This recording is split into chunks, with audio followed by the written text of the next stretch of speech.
Thank you for the very wonderful question. Grabe talaga. Pinabudget na lang, guys. I believe. Siyempre po kasi itong Born to Shine talaga, tungkol po talaga siya sa mga tao na nangangarap. At sa even if it feels na parang lahat against you, si Jenny ang malaking example na pagprosigihan at to chase your dreams and what you believe. So napakalaking sinashine dito ng is yung self-belief. Yung self-belief at yung pagtitiwala talaga sa sarili. That no matter what the odds are, even if it feels like you're not gonna make it, if you believe in yourself, makukuha at makukuha mo yun. Wow. So, hindi ko na kaya sundan si Luis. Okay na. Joke. Ever since po nung bata ako, ito na po talaga yung pangarap ko na mapabilang sa industry na to. Kaya sobrang nakakatuwa talaga na alam mo yung parang unti-unti ko siyang natutupad.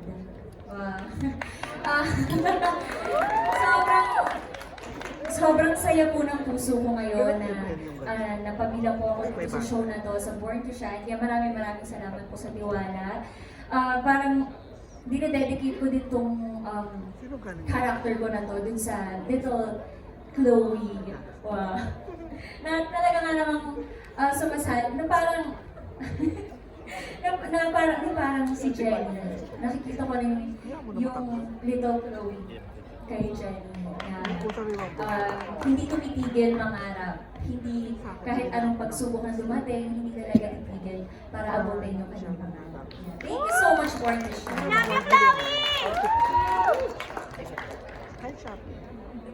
Alam mo ba yun? Hello po. After yung po sa inyong lahat, so isang po ng yung sarili ko, ako po si Angelica Santiago, and I'm playing as Rashi Charles po here sa teleserye. So, una ko pong nabasa yung script, actually po medyo, pumunta po ako sa mom ko, and then umiyak po ako. Kasi po yung parang naiiyak na naman. Kasi po yung parang experience ni Jenny po sa Born to Shine. It's parang nakaka-relate po ako ng sobra. Kasi nga po, tulad po yung sabi ng mga veterans, nag-start po talaga sa rejection. And pinaka-importante po, if you really want to improve, if you really want to shine, you have to accept your mistakes po.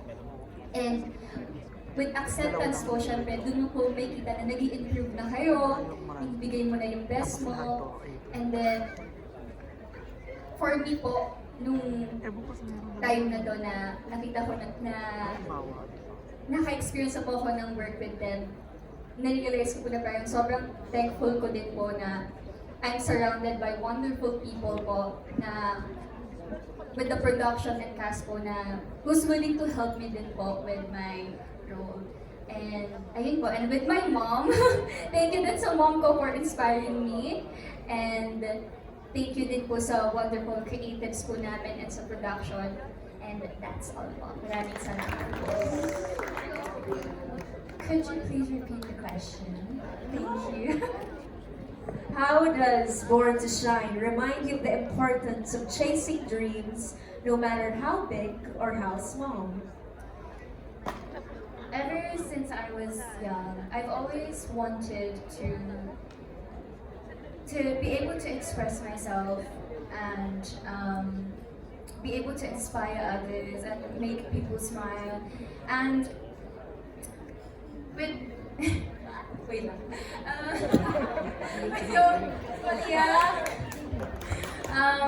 And yeah, like being on this show, it really reminds me of my younger self how I was born here in the Philippines and I moved to the UK, and ever since I was 4 years old, I've always been like, I want to move back to the Philippines. I want to pursue my dreams, like no matter how long it will take. And this show really reminds me that like no matter what goes through your way, no matter how hard it is, no matter what blocks you, like you really just have to go for it, no matter what people say. And yeah, Thank you so much, ladies. They truly show us that, what sustains is a dream is not only passion, but your grit as a person, your perseverance to go through anything and everything to achieve that dream.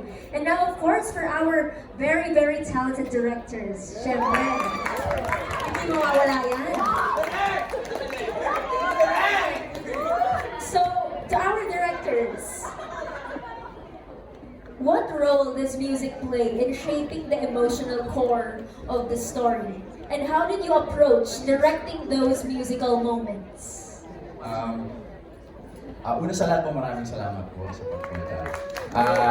And thank you po sa aming napakasipag na production team for making this event happen. Kita niyo naman po, pusong-puso talaga yung puhunan for making this happen. Sir Ernel, Miss Helen, Miss Shalene, everyone. Maraming salamat po.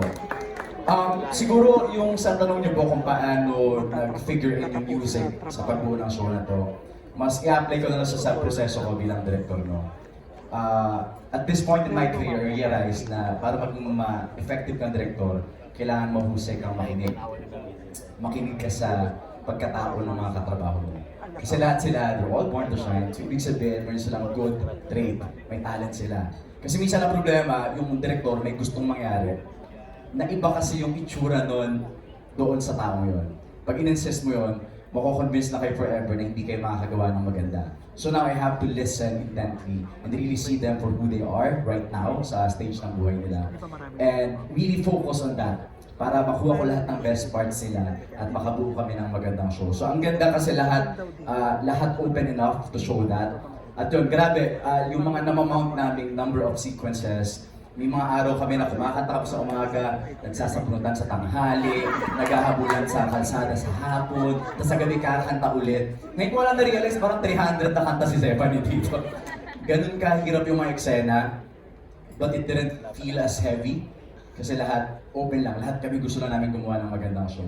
So yun, tuwing yung music na hinahanap namin, talagang may kanya-kanya kaming parts at nag-work together lahat ng yun. Yun. Thank you.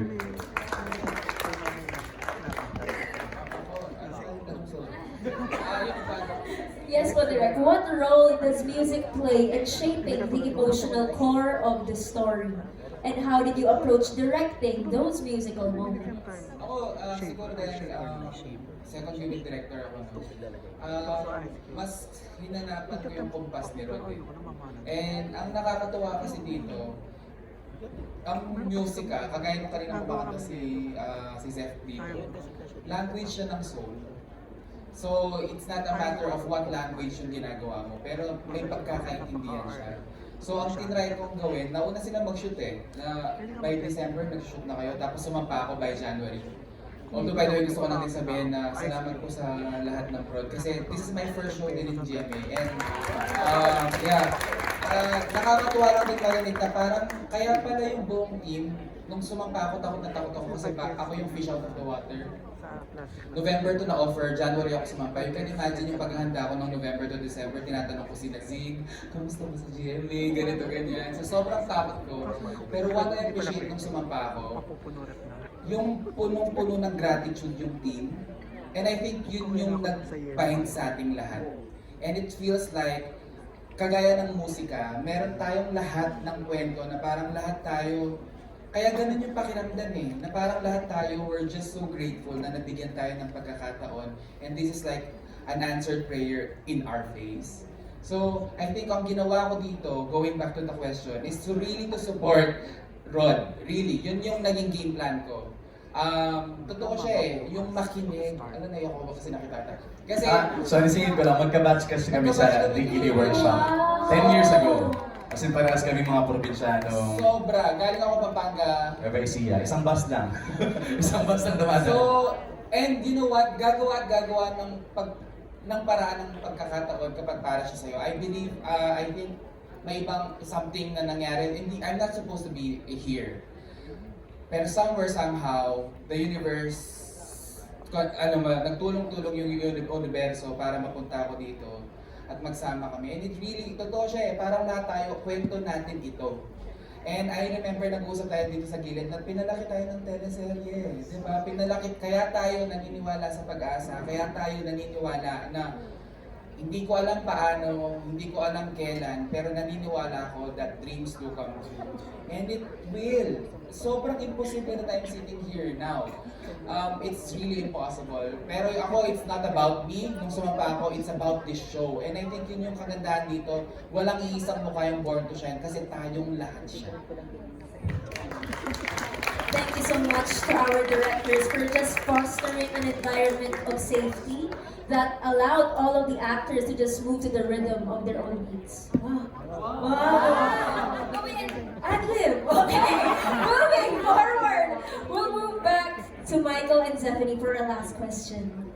So for your last question, guys, if you could dedicate one romantic song to each other, what would it be and why? Michael, romantic naman kasi. Nasa nag-ibig eh. Sorry, okay. Siguro, let's do it this way. If Nate were to offer a song to Jenny. Kasi, I'm excited for you guys to see how the story revolves and expands, especially with Nate and Jenny. Kasi si Jenny parang kahinaan ni Nate eh. Pero if I'm to dedicate a song for you, I would say Araw-Araw by Ben and Ben. Kasi araw-araw, nandito ako.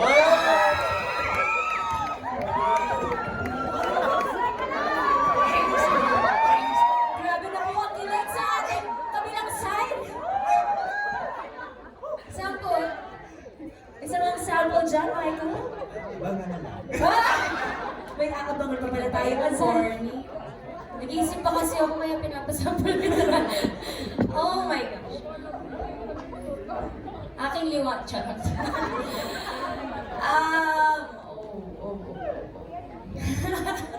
Sorry. Wait, okay, I think... oh wow. Sorry. Singer pero walang maisip na kanta. Meron lang sa utak ko na... Ito lang yung naaalala ko talaga. And this is very personal kasi nung nag-start yung friendship namin ni Michael before, I think this was one of the songs na we actually parang shared with each other. Yes. It's day one. Kasi nga both of us nung nagsimula ako sa GMA, kasabay ko rin si Michael. So parang we really had each other noon, parang habang we were getting to know people and other artists and really parang trying to settle here. Yun, talagang nandun kami para sa isa't isa. So, you always be one of the day ones! Yes, day one! Yeah. Sana alam niyo yung song na yun. Pwede mo tayo makikita ng sample kahit napakaikli lang para malaman ng ating audience what day one is. It's parang honey. You'll always be my day one, day zero when I was no one. I'm nothing but myself. You have no one else.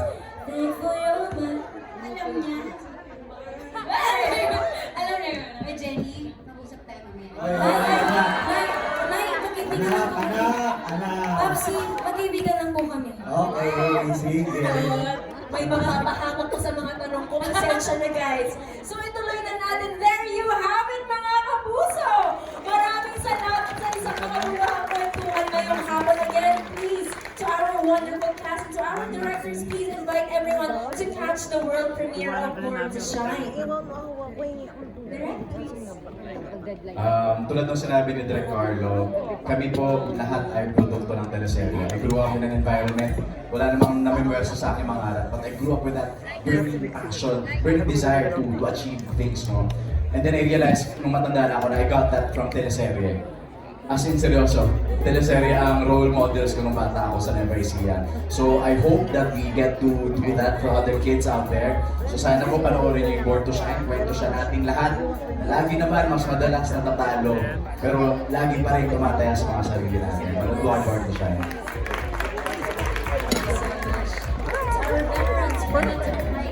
Everyone, please.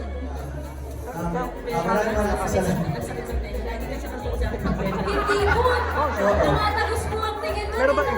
Parang pag tingin ka ng better kay Tita Tessie, parang alam mo galing siya sa gaya. Parang sumugod na siya sa gera noong 1940s.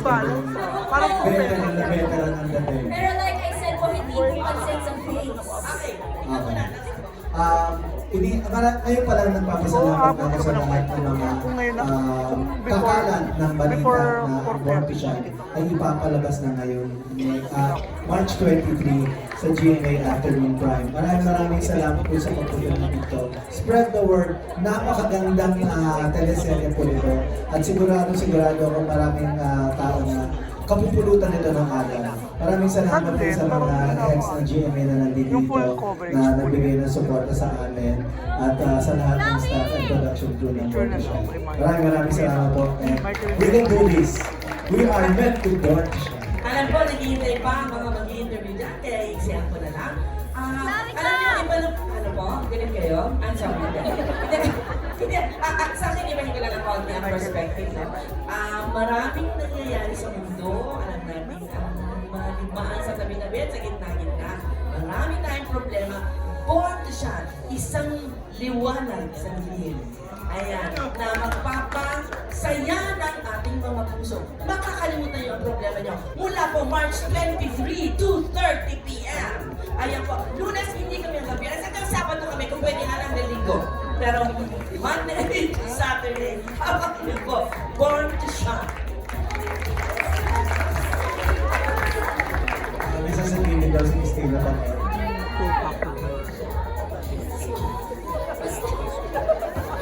Basta March 23 po, pagkatapos natin show.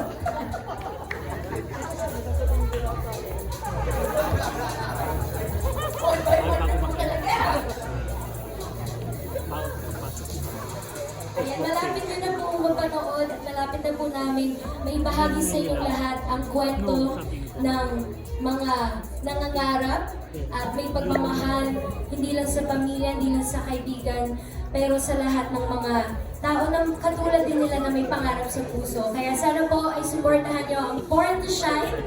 Malapit na po kaming magliwanag lahat. March 23!